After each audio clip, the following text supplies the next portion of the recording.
बिस्मिल्लाहिर्रहमानिर्रहीम। Kotla press club का साल 2022 का पहला माहाना इजलास ज़ेर सदारत चौधरी फैसल गुजर मुनक्किद हुआ।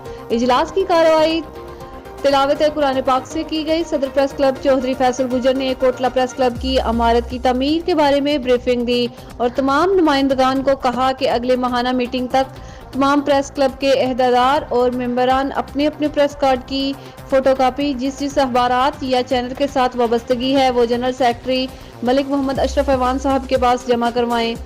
तमाम प्रेस नुमाइंदगान किसी न किसी अखबार या चैनल के साथ मुंसलिक होने जरूरी हैं और इस मीटिंग में सब साथियों की मुशावरत से चौधरी लियाकत अली सिला को कोटला प्रेस क्लब का इंफॉर्मेशन सेक्रेटरी मुंतखब किया। मीटिंग के अख्ताम पर खाने का एहतमाम भी किया गया।